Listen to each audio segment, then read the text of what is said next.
atu I le tuo I lia fiafi. Wa whauta mai, te whaia le langi fau, ma le lalo langi fau. I le toi mankua mea na mumua. Le erwa e fo I le loto, e peitai. Iau tau odi, e fia e whaavavau. Le mea o te whaia. Wa whauta, o te whaia I Yerusalema ma whaafia. O te whaia lo nuu, ma wha odi. O te whaia fo I Yerusalema, ma odi lo nuu. E le toi langona ai si tangi. E le toi iai se leo, o se awenga, ma se alanga. Tātou, wala au mo le nganga pa ia. Nganga pa iai, laua fionga yang tonu ai me uma mātou te whai. Fio mai ase e tau tolu aina lo mātou whātau waa. Malele au mā. Ia tonu ai a mātou tapua inga nei. A mata ina e laua fio. O ngā tonu laua fionga. Se yo oina wha mai aina. Fo I lava matu maupea ia te oe lovi inga. Au I mātou lava o nia wanga lea o ngā mali whātau waa. Amene ma amene. La tātou pese I le pe I le I inga o le tua I iwa sifuru ma le lua. O le pese e whakasā. A uma le vi inga o le tua. O na whaita wina leo le tusipa ia. E whaita wina e le sunga ia. Taitu unga peleti saranoa. O na soa I lea ma tātou tārsanga. Fonga ina e le sunga ia poloma. Se mau poloma timbu. Tātou vi atu le tua I lona vi inga iwa sifuru ma le lua.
ia le atua.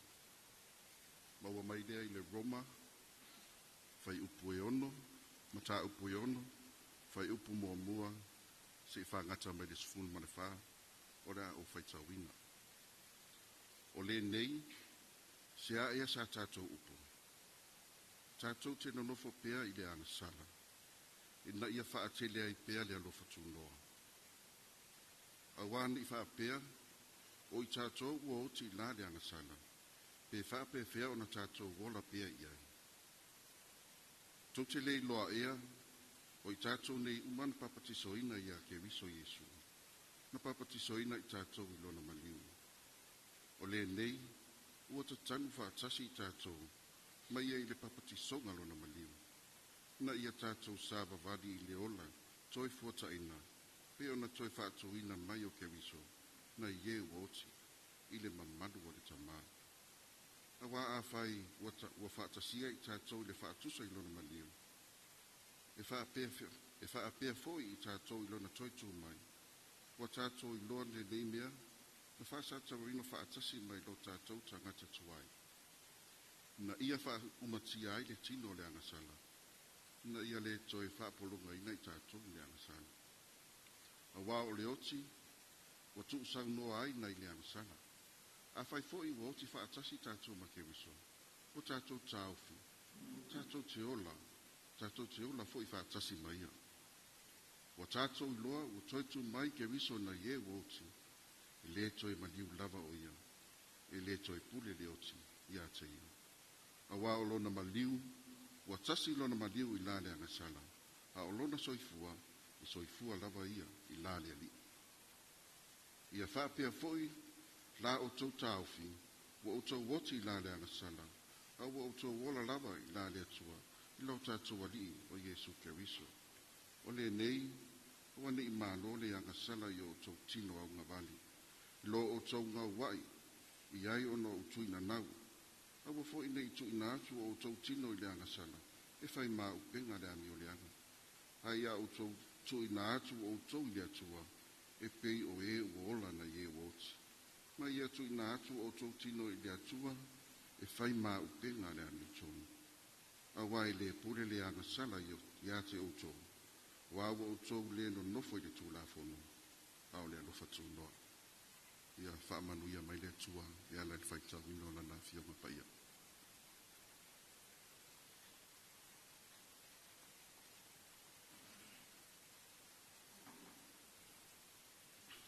Wata tautal sanga. Talo le whaaftai. Whato i senga. Tuina atu nisi o tātou manaonga i lumo le atua. Tātou ifo ma talo i le atua. Le atua silsili e se lo mātou tamae whaavavau. Yesu Keriso lo mātou li ima lo mātou whaola. Le nganga pa ia lo mātou soson sili. O e lava o le atua na whaia le langi ma le lalolangi. Ma mea umolo tumu ai. Le atua foi na e whaia le tangata i lo lava whaatusa pa ia. O le atua mamana oi. O le atua pa ia oi. O le atua mamalu oi. Oe o le pule au au. Oe foi o le tupu o le langi ma le lalolangi. E fio oi lo no fuali mamalu i lunga o le langi. Oi le lalolangi fo i e tū ai o au. E ifo ma tō tuli vai uma i ate oi. Lanu mangangana ese la tau te alalanga ma tau lo mamalu. Whingana vai fo i le moana ma pati lima la au. La tau te whai loa le sili ese o la au fiu. Ua poto o auna o lau whanau. O tangata o loa tunu o Samoa. O lea tunu o whawai la o fio. I lungo le nei maunga ma le nei fale. O le fale ua tā ua i lo suafa. O le fale te talo mo oe lo mātou o tua e tō tasi. O whai ei mātou masui o loa tunu o Samoa i le nei afiafi. Se o mātou sula ina lo lofa ma lo angalelei. Se o mātou momoli atu le whaafetai, le whamanu, o le vi inga ma le whaanetanga I lau fio. Ngā wā e te tau lava oe, ona tu ina atu le vi inga o le pule au au malawa, a toa ma le mana. A vetai ono le nei langona ma manatu le lei, e au pe le nei atunu, e meise o whinga ruenga uma le malo Samoa. Ono mātou o mai, mātou te vala au atu ma sa ili atu I lau fio I lungo le nei fale, ma le nei maunga. Ina ia e whamanuia mai a Samoa. A peo na sa ili atu au ngā tamā po taitai o le nei atunu. O fo I atu I lau fio. O mātou whaaftai I lau fio lo mātou tamā. O le nei atunu o e fo ina o whaimo mātou tofi. Mātou te nanofo, ma au au nā atu ai a te oe. Whaaftai o ono whanua lanu lau awa. Pua ina mai ai le ea wālo na mana waina. Tamau a inga I whātoanga, e meiso si o manga mama, o le sami fo'i mona tamau a inga o le ngata I whale, wha tamau a inga ai o tangata.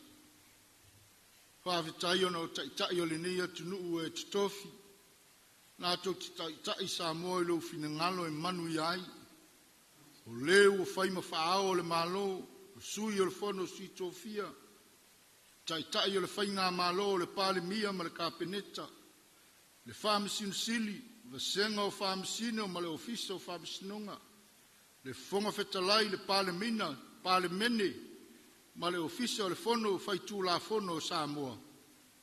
E meise o ulo o mtanga luenga mwhala tonga le malo, whapea pisi nisi tu maoti. Ave taita mā, ono lou whanga ina o I la tou, e au auna I la o fio e ala I le whai o tonu whai. Ngā luenga mā tinae, a wale manui o Samoa ma ona tangatanu. Mātou whaaftaita mā, ono lou tutofi o taitai o e kālesia kerisiana uma I tutono o lo atunu o Samoa. Nā tau te whai loa I lo atunu, ma ona tangatanu. Lo lava finangalo ina iola Samoa ma Savavali lo finangalo. Mātou te manui ai. Whaavetaita mā, ona matai ma pūlenga ali ma whai pūle. Ao le whautua fo I atinam ta maitai tutono awhio anga manu te itasi. O e lava ua e awea ia I la tau le mamalu la tau te tausia ai nuu ma inga. Ia e maua e tangata umo Samoa le nofo file mu. Ma le whewātai.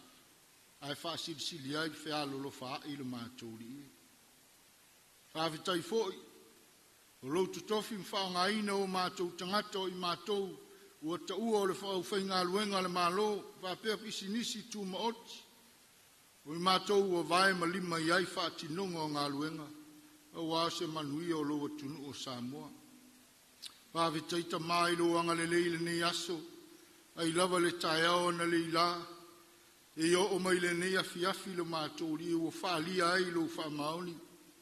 E meise ai fōre o ngā tutondo le nei vai aso, tau a matali o le nei māsina lo na fitu o le nei tau sanga le mātou sāvalinga lo mātou tua. E a mātou toi tūma toi tepo le a matanga le nei tau sanga le mātou sāvalinga lo mātou li. E leo so mātou poto po so mātou watamai. E ono oe malo walofa tele mo I mātou. Ua mātou saonga le muai. Whavitai au angelu tausi pui pui ma leo le ulu whale ma le ulu whafo lo atunu. Mai whi au ma ngā luenga. Ile nei aso lo mātou o li. E ale tapua inga. Nei o mātou ta māmati nā mātou tua se o lava nei whana witi. Manuia mea uma ilo walofa anga le lei mai lo mātou tua. Whavitai tele Yesu ilo toto ma lo mana. Ua leo ina ai mātou. Mai leia leo lo oita mai ma tau ma whai mai sa ili se mea leanga ai mātou. Awe tai te lelo mātou ta mā I lau file mu. Mo whātou file mu ina ai le fōlau ngā Samoa I le nei vai tau. O le eo ni tau o ni whaiwa inga o ni whalawe lawe whana nātura. O tutupu mai. Whāpole wale ina pe a awhi ai leo lo lau whanau. Mātou whawhetai ta mā I lau lawa nganga pa ia. Malana taita inga, e meise au so sia mau ta mau ainga saa mai lo mātou rie, O ia o lo mātou soso an sili. O le nganga na te au mai le poto, mātou te poto ai. O le nganga na te au mai le mafaufau, mātou te mafaufau tonu ai. O le nganga e au mai le whatonunga. O ia tonu ai o mātou whai unga whai. O le nganga fo ia au mai le malosi, mātou te malolosi ai. O le nganga e au mai le malamalama e whaamamalama inai, lo mātou leiloa se mea. O le nganga fo ia au mai le matau ia i mātou. Mātou te mātatau ai lau fio. O ia fo ia o le upumoni na te whātu mawina i mātou i lau fio. Ina ne o mātou pāu atu i le loto le angasala. Mātou whāfteita mai au fion pa ia. Whailawa le masulu i o mātou vaima le māmalama i o mātou wala. I lo lava fina ngalo e ao na mātou sāwa wali ai. E ao o ai whāpoto. E whātonu inai o mātou tangata i lau amio tonu. Whāwhita i lau amio tonu e whaamio tonu inai o mātou tangata. Awa lo lava fina ngalo lea mātou te manu i ai. Mātou whaaftaita mai lau tala lelei, whaatala lelei nai lo atunu ne Samoa maona lau whanua, sulu mai ai lo malamalama, whaamamalama i nai lo mātou pongisa, e manua a mātou whanu ai lo mātou rie. Mātou whaaftaita mai o ta maainga sa saa mai mo Samoa, a maainga le tino mawhauwhaunga, sili ta maainga whaleanganga. Aftai fo i atunu whala tonga, o anga lei mā lofa mai a Samoa mauna tinae. Mātou whaaftaita mā, nei aso sa mātou tu atu ai te talo, ana pongi ina ia se ia lofangia Samoa, ave tai mātou te tonu, i lo tali whaaliali mailo mātou lie. Maise sa e linga matangi a lau, au auna lo mātou lie, le li pale mi mātou whaafetai, i lau whaamalolonga lo mātou lie. Mātou whaaftai sili lava i lo alofa tunoa e ala ia Iesu Keriso. O saa mailo na soifua ato toa lona tino sa tui momoina. O lona toto sa whaamalingi ina o no whaamangalo ina o a mātou ngasala. O whaalava lava ua malo loa i mātou. A tanu mia o ele oti maltunga mau maua e toi tū manu malo. O le whailonga lava leo le mātou manu malo whaatasi malau fio. Ia mauni lavalo mātou sala mo mai se maanga sala whātua tua whaamaoni ia te oe. Ia tu maua tu lau lava fiole vi ingo le whamanua le whanetang. Nei maso malava. Le tu amio tonue e tele lava o mātou whaale tonu ilu mo lau fio. Whamangalo le i funga a lau whanau i le nei a fiafi. Whamangalo taitai o le nei a tunu Samoa. I taitai o malo, taitai o e kalesia, taitai o nuu, se o lava nei a mātou whanau. Whamangalo lo mātou whiita ngai, o mātou le whamaoni o mātou tiute o e tutofia i mātou. Whamangalo lo mātou le alofa atu i eu fia maua la mātou sosoani.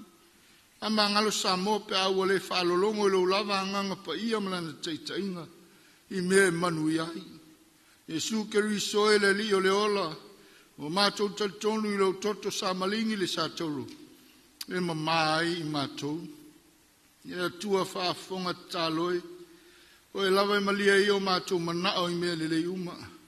E i whaafonga ina o mātou manaonga i le nei a fiafi. Whaamanuia te itai o lo atunu. Malalātou.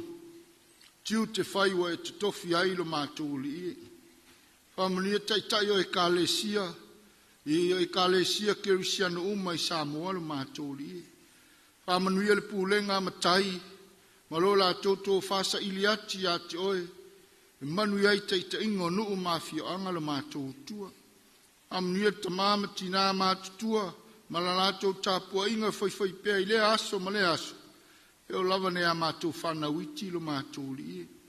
Whamanuia teita i mtanga luenga, whalaptonga le malo ma ona tangata whainga luenga, o pisi nisi, o ati na ese, o alawa le manuia o Samoa. Whamanuia fo i la ua fio le mātou li e iai pēa lau whamalolonga i lau o na pālemia, ma le sa iringa tonga fiti nā tunu e mamao le mātou tua.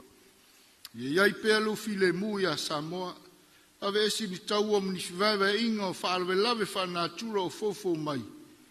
Ai e fusia a Samoa i le loto e tasi, ma le fea le fani. A manuia fo ia tunu whana tonga, ranga leima ia Samoa ma o nā tinai. Awane ia ve seina lo wanganga pa ia ma i mātou lo mātou tua. A ia mātou langona ina pea lo fetalai mai. Whātonu fo lau ai le sao Samoa. A lo whangia le lalolangi vevesi. Whāmanuia lo nuo Israelu. E mei se lau whanau Kerusiano le lalolangi atoa. Mātou talo lo ialo mātou li ie. A tasi manisi meo le mātou talo. A wala mai eiso mātou manuia. Mātou te leo whailo atu. Ia whaia pe iai lo lava finangalo. E ua lava o mātou loto. Ono lo lava suafa Yesu. Lo mātou oli i mo lo mātou whaola o mātou ole matalo tuaini. Amen.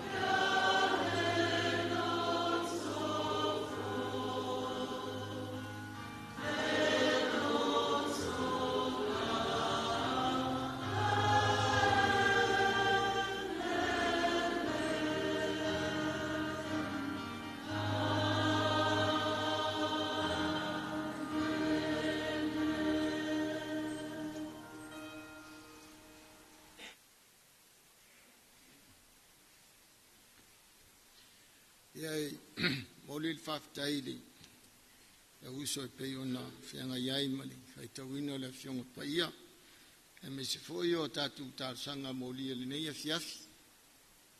Iai, lineia manoa o lei, fola ina le upua le tua, ia, whaungai lineia manoa e whatalofa tua i tatu maftanga lineia fiafi. E whio i whionga i minister o kabineta.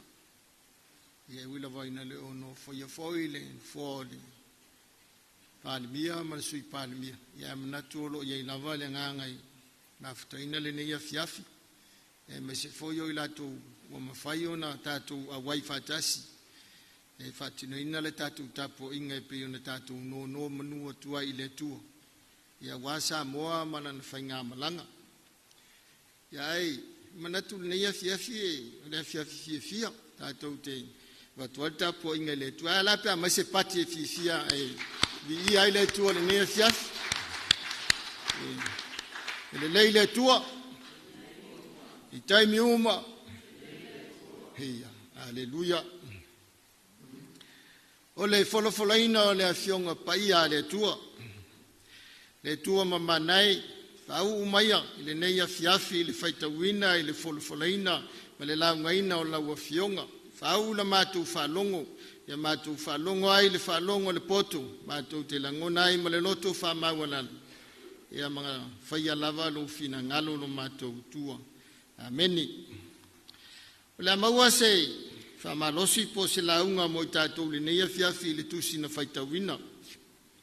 Tu se la apostolo Paulo le kalesi Roma le faipu mo le sfuma fa faitawina. E manato nei fai taunga ia ai walu le nei aso tau whalongolongo iai. Ia wana amata mai lava le matou matanga luenga i le vaveao le whamawina o le anapong. Ia so mai ai fai le matou lotu e le ofisa ia so lulu e pēna masani ai o le Roma lava lea. Ia le fai la tatu toi whalongolongo fo i le Roma. Mei le si lo matua le nana muli le si fai fiaku. Lau sunga fai fiaku. Whaka le sia o e launga ai o te mulimuli ai lava. O lau launga le na, mei le whaiwhiau le whaltua le. Sa oe, no vai ai a oe sa uninga umaia. Ana u do wa sui lo wolanga, wa sui foi lau launga. Ma natu la le nei a fiafia le whapenata tau, le whapeo tātou o la whapena pe o le whaltua le po tinale. Ia elanga o paua o le autu o le nei aso o tātou whataua ina, de Roma le ono al faiupu mua e o funuma le fa e faunga ina la le faiupu e se funuma le tasi e fai mamatua o le launga le neia fiafi Whapelo na whaitawina. Ia whape fo'i la o tau taofi. O tau woti lava i la le angsala.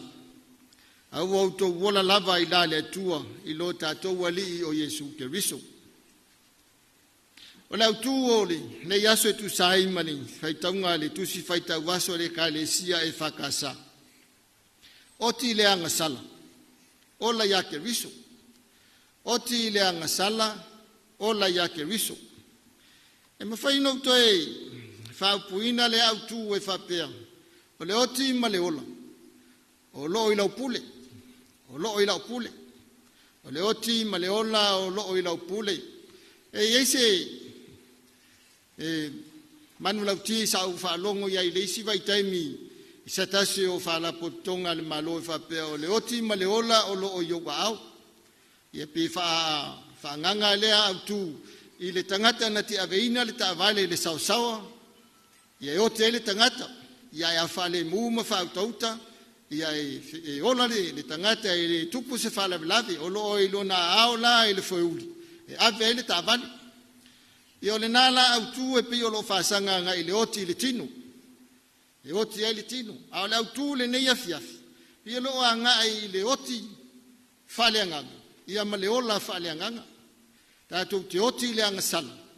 E tātou te ola ia Keriso. O le oti la ma le ola. O lo le tātou pule. A wai le nei autu. E pei e fōlinga mai o se mea mai ai le amatanga. Le leo se mea fatua whamalosi ai. Paulo i le kāle se Roma nā lia e mai ai lea. I tu ainga autu whapea. A wai le amatanga o le oti ma le ola o le angasala.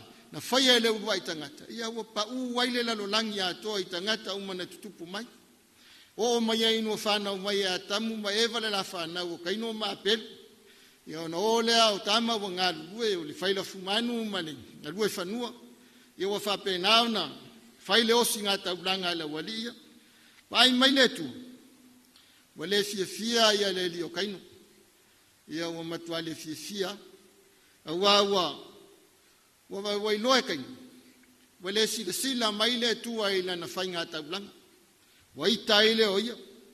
Ia ona whetalai mai lola ia o le tua ia kaino. Whemel whetalai ngā le tua ia kaino. Se ale mea ua e itai. Se ale mea ua whau ua iau mata. Pe a whai e te ami o le lei. E te le maua e le fia fia. A whai e te lea mi o le lei. O ta oto i le whai toa le angasala. E wai atu lona manao ia te oi. E te pule ia te ia. Nā mata mai ala te imi leo na manao mai lea ngasala i li tangata. A wau mai e le tua le pule ia te i tātou tau te ea i le ngasala. Tātou te taofia i le ngasala. E tātou te ola pia ia ke risu. Tātou te ola pia i le tua. E maua ailu tātou whaoletanga. E i tā isa whape nao na sila mai lava le tua le lalolangi. Ia pei lava o yeise me o tupu. Whamatale se tasi skola o tuspa ia whai mai o le angasala. Lo yo tātou au tawhai mea uma lava tātou te angai ai. Ma o lo ta oto mai pei o tātou tawhai pei o se manu whi ai e sa uni mai e na te saina le tangata. A o le awa noa lava tātou te whai ai le angasala. Ia o tātou whatanga i lava e tātou le manu whi ai le. E aina tātou. O le tātou woti la, o lo ia te i tātou lava, o le tātou whaatanga o le angasala, e whapenao na tātou whaia, tātou te oti ai, ma whano ai.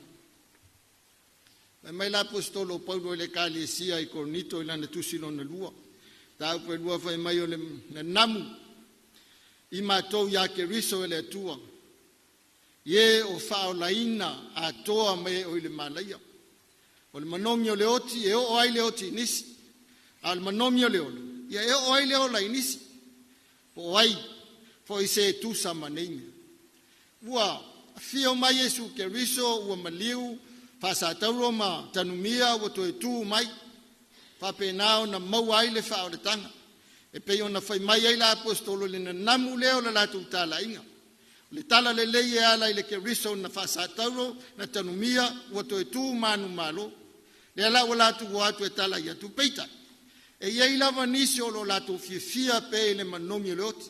E ui ai na tala i atu le whaoletanga. A lo te te pe whai mai le ai. le to tu Yesu na fasa ta ro maliu umaina au nisi wala tu loto fama wala lo mala tu talia le tala inga la wa apostolo e ala ile maliu mai o Yesu ke riso e sa nia le ta blanga to nyola e fa te e sei le polonga le ang sala na sa mia atam ya le wa la tu mawai le o langa fa ola ina ma le fifia e mai la yo le fesi po ai se na te mafaya ona faya yam ioi e le o la apostolo Paulo e le o la utala o le tala le o le mana lava o le atua e ala ia Yesu ke riso ma le anganga pa ia na te filiwa ina manga lua ina loto tangata e wha mawala la tau te mawhai o na talia le wha o le tanga le e mai le si whai launga o le tala le e mai maue pe ana tutusa le ola le oti wha le tino ma le oti wha le anganga mai maua pe ana tutusa wa le ese senga oti elu ese i manongi tu lo wale malu le tua mal tatu maftanga le ne yafiaf a umi ona tu le mali o le tino e lungo fanga ele wa uma le malosi o le tu yel fo mai ona saulo le manongi le fifia ye tangata iona pela ia wa me ese tangata ai po le ale baftanga e tumu ala ia mal tangata o ti falenga le ai ama se manongi e lo fia tangata e mafuta wale o lo tangata le o ti falenga mana tu le tele na o te me tatu te va ai tu ai le tele o me se ala o pongia inis o tele o fale ton ala ta fitula ya inis on le se manongi o le oti falenga ia na feoti atu ya le malato ai e te tau na tatu mala malama ile se senga oti e lu e tu sai le so ifanga le nei tatu fifia ese la tu wa mi ai ele mafuanga ya la yona le fa manongi nei ile tu ono na finanga ina ia se taimi e fa pe na ona fa ma wala lo ile tangata o ti falenga ona to suia le ma to ola ile lo fatu no le tu le lo fa le o le tu le ta muli lava e ui lava ina o ti le tangata falenga a lo ia ile ava no ale tu e tu ia a le tu e ia le taimi mai lo na lo fatu no ia ma umi ai ma mai lo na va no le tu sia Paulo le ka le si e Roma e pe ona fai ma tu sia au tu o le nei aso ua iai Paulo ilanga ngā luenga i Korinito ai whaalongo atu Roma ia ua iai se whaese inga i ngā luenga po le kale si e Roma ua whaese ai tangata Kerusiano i utaia ia ma tangata Kerusiano i nuese mantua foi o tangata Kerusiano i nuese pe i le yola i le tulafono o le ena wheli wa ina lava i tala leina tala ina e Paulo ia ma fa pe na la tu talia ai le fa o tanga ma talia ai le lo fatu noa o le tua a le wata mo faita ngata yuta ye li liu mai lo la tu lava tel tu nunga e wi lava ina talia Yesu ke wi sa te tau lava o na tau si ma o la le tu la fon ia al mata upula leon yo lo fatu langa ina e Paulo ile kale si Roma le isi tau unga ma le tau lunga o le nga wenga Yesu ke wiso na fio mai ai le lalo langi ina ia vavae ese ina mai tangata mai le angasala ina ia ese soifuanga vavae ese mai le whawhanonga ina ia ni tangata e vavae mai le anga ile leanga ai vavae atu le lei ma mafuta ma le tua o le winga le o le tusi le mataupu le ono le tusi a pau fai mai le fai upu mua o le nei siasa tatu te nofo pe e ile angasala ina ia whaatele ai le alofa tu noa ia o le fisili le nana fai Paulo le kale si e Roma o lasu tomanatu tatu te nofo pe ai le angasala i whaatele ai le alofa tu noa le tua pe mai le fai upu e lua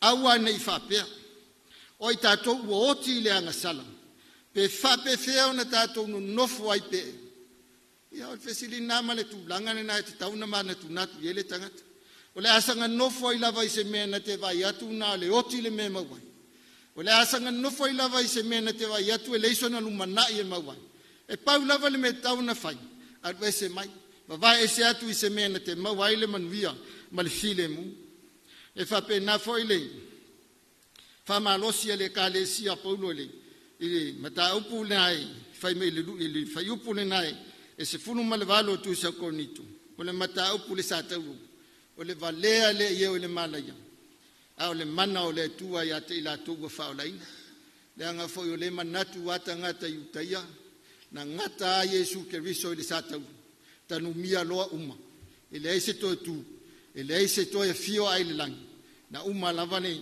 ngā luenga Yesu Keriso le satau o le vaenga mua le autu le neia fiafi fa pe o le oti le angasala ye le tau whaamatalaina le tūlanga e lo tātou soifuanga ma le olanga o lo tātou iai le aso ma le aso tātou wolai o le manaonga o so si whainga malo le lalolangi o le whaamalo sia le o tūlafono e puipuia ma iai le saunga le mua tangata uma e le ngata i tu tonu o le atunu lavai ia o lo tau ma whaifoi ina ia saunia se file mu whaava malo ia maua e tangata uma le nofo le lei o le o ia tūlafono o tuuina iai ma ni whaasalanga ma mafa ina ia o ese ai tangata i le mamafa o whaasalanga wa so se tasi na te solia ia e whaasalaina i whaasalanga mamafa o isi whaasalanga i e nisi atunua whaasala lava i le oti au tangata anga salama tangata soli tūlafo i o aina le fefe i whaasalanga wa whaia e atunu mo tangata e soli tūlafono o sua malia i ate i lato le anga sala pei tai o le winga moni le o le whiaua la apostolo mo le e ka le sia o i Roma ina ia mawhai e tangata tali tonu i le maliu ma le tuetu o Yesu o nau ese mai le atua i ngā soifuanga o le soli tūlafono e wa o le soli o le tūlafono o le whaia lava leo le angasala e le mama i le apostolo se tangata ua tau amio tonuina i le alofa tu noa ma le tala le leia Yesu Keriso o na ola pe i le angasala awa o lo tala ina i le apostolo o le tala le lei o le malo le o le atua ina ia iai nisi tangata mo le malo le atua le lalolangi fai mai Yesu tu se evangelia e ui lava ina tātou le lalolangi e le ni o le lalolangi i tātou pe a fai tātou te muli atu ia te ia o le malo le atua e le o le upu ma le ngutu a le amio ma le whamaoni le malo le ai e sila mai le ame o tonu mai le langi lona nofo ali mamani ai tupu ai le whamaoni le tangata whatuotua ia te ia o lo soifua maola i le lalolangi e iloa tangata o le malo e alo ese mai le angasala e oti ai a wa vea le tūlafono e whaima taitaitama o iei se ala fua e taitaina ai le tangata i le whatuotua o le lofa tu noa o Keriso awa a fai le savali tangata e tusa mali ala fua o fasinu manga ale taitaitam o lona i unga lava o le oti e fe oti tangata uma lava e oti le tangata angasala e oti foi le tangata fatu tua ia Yesu Keriso o le oti le na i le tino le nei a le ese senga ese taun unga a oti le tangata fatu tua ia Yesu Keriso taunu atu le manuia ma le ola e whaapapa. E aoti le tangata o lo soifua ma ola pe le angasala. O ne toi oti whaalua lea, o le oti lea i le anga i atu i le afi ma se oli e whaapapa. Le mai le whai upo e ono, o le tātou whaitaunga ri, nei a fiafi le mata upo e ono o le tusia Roma. Wa tātou loa le nei mea, na whasata reina whaatasi, ma ia lo tātou tangata tuai. Ina ia whaumati ai le tino le angasala. Na ia le toi whapolonga ina i tātou i le angasala. Ioi. Le se tangata file mu le tangata e whaia le angasala. E le se tangata sauloto e polonga. E le ngata ina le file mu polonga ma le sauloto. Ai ui lava ina soifua. A ua oti lava i le angasala. O la Yesu. E moni o te whaiatu ia te outou. O se whai le angasala. O le polonga lea le angasala. Pai mai le vai upo lua sifun maltolo o tātou tusi na whaitau le Roma ionu. A wā o le oti, o le tutongi leo le angasala. A o le ola e whaavavak. O le mea fua i fua mai lea le atua. I lo tātou wali i o Keriso Yesu. Ola ia Keriso.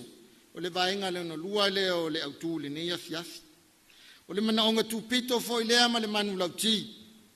O le mataupu le neia onu. Ia vavai ese mai, ma ia vavai atu ia Keriso, ia soifua ma o lai mo Keriso, a wā o le whātou tumutumunga lea, ma le tāua lunga lea o le ngā ruenga whaola, o le tala le lei wa tala ina e le apostolo nu ese, ia ola tangata uma mo Keriso, o le misiona foi le na fio ma ia Yesu le neila rolangi, e sa ili ma faola i le ua leiloa, i le ua mou atu malu atu i le angasala. Fio mai Yesu ina ia lave ina ma faola ina. O le faaua wina le mana o le anganga paia, o le ngā luenga faola le tua mo le lalolangi. O lo pulu naunaua i lava le apostolu. Ina ia, le ngata ina iloa le ka le sia i Roma, le lofa tu noa le tua. A ia avea o se soifuanga e fia, e soifua maola ina, e ala i le mafuta fatasi, ma le loto ngatasi. Ia le tusi lima, ia le whaamasino, ia le whaamasino ai ni whaamasinonga o le ola sa o loto, ma ia le whaamasino ai ni angava, ia le whaamasino ai ni whaia, ioi, wana o ke riso Yesu lava, o le mata i sau o tape nanga uma, o ia o le poto ma le oa, sili le tamau a inga o le neila lo langi. O le alofa tu no le tua. I leo se sao tonga tātou te ola ai, ma tātou sao loto pe whaile ang sala. Ai peise i o se puna, o se afuanga, o se malo si anga mo tangata. Ya, tu lava.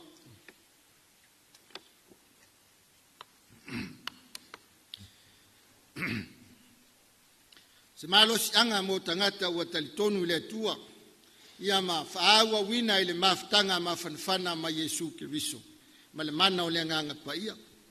O le winga moni leo le whaitau a vema matua o le tātou launga le neia fiafi, ia utou, ia whapea fo i la utou taofi, o utou woti lava i la le angasala, a o utou wola lava i la le tua, i lo tātou wali i o Kiriso Yesu. Ia langona e tangata o le kalesia i Roma le winga o le lofa tu noa o le tua. Nei au ese ai mai le angasala i oti ai. Ai a vavae ese atu ya ke riso i ola ai. A wao mai Yesu ya te tātou o ia o le leo maa moe le lei. Mai Yesu o nga oi. Ila ise isi mea na sau ai o ia. Na o na sau lava ia fasi ma faa matia. A ia na fio mai na ia maua yana maa moe le ola. Ma ia maua atilia i lava. Ile ngata ile manuia, ile lalolangi o tātou iai. Iai whape fo ile. O la atali wa ia saunia mo i tātou.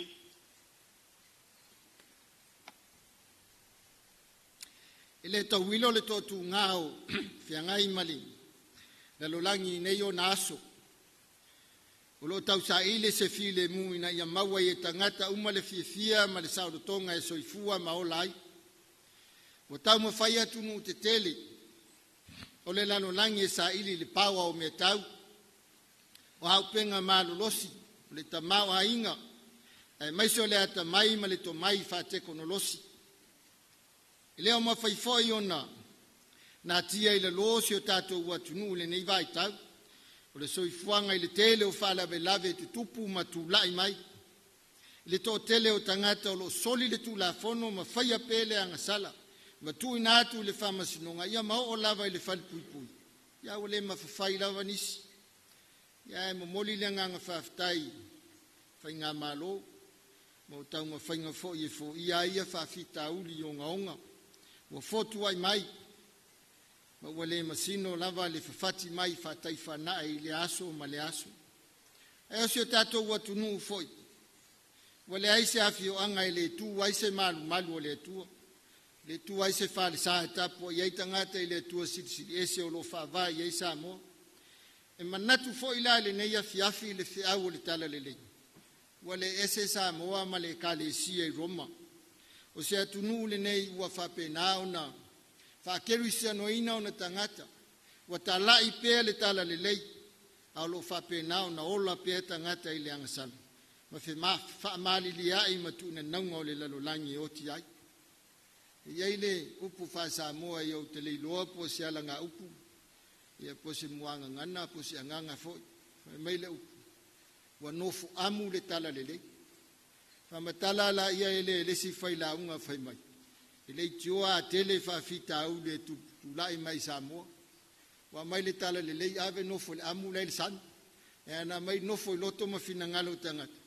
se manua ia le fofo faafitau li watulai mai i talo si ia i se taimi au mai le tala le lei nofo le loto auana i totu ua le ama ia e faiu se faamanatu le upo le tua lenei afiafi ia poapoaʻiga le apostolo paulo no natali i faleagaga o timoteo ia faaetete i aso e gata ai o loo tusia i le timoteo le lua timoteo a le mataupu e tolu le lisi te lē o loo iai o me faaetete ai me mai le apostolo ona aso e gata ai e oo mai ai aso faigatā avea tagata mai e alolofa ia i latou oe mananaʻo i tupe oe lotovii oe faamaululuga oe upuleaga oe le faalogo i matua oe le faafetai oe amioleaga oe le lotoaiga oe le mafaaleleia oe ua faatuaupua oe le taofi manaʻo le tino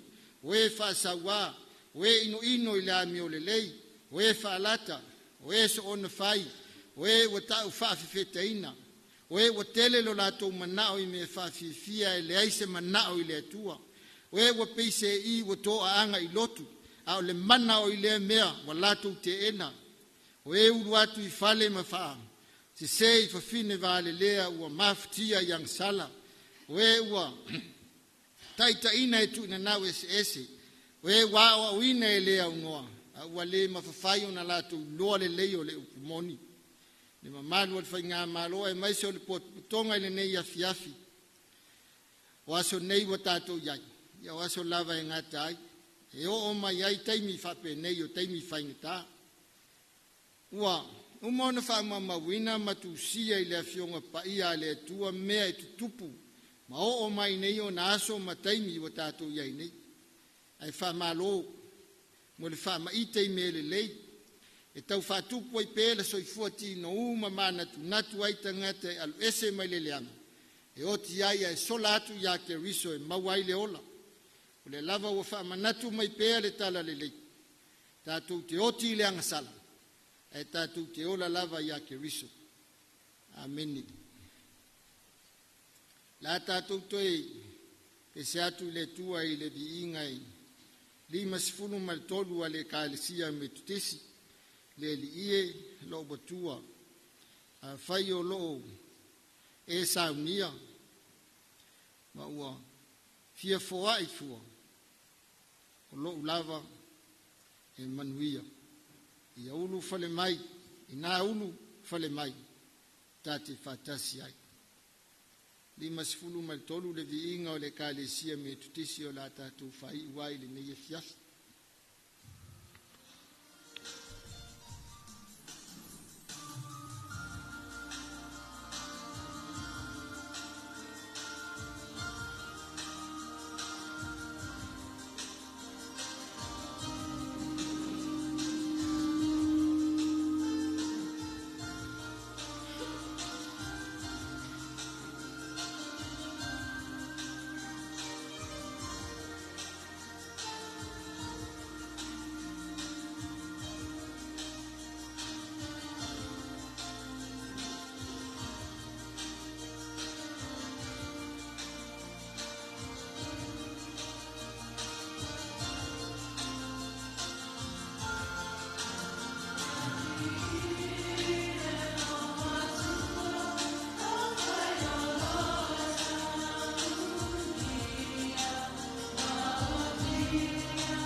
malo whamanuia. A le file mu o la wafio. I tuma o pe lungo le nei whapotonga o Malawa. I Samoa ma le lalolangi atua. Le file mu o la wafio. Ia le nei a fiafi le potonga la ufanau o le amatu sauni e taape matu ua. I tuli au loina pe o matu wala uma le mana o la wafio. Tai file muina le potonga nei le mamalo le kapineta ma ilato uma ua matu mafuta fatasi ma le matanga alwenga nei. I le lo fasilio la wafio lo matu utua. Nei masu umalava se yo le fava vau lava. Amene ma amene.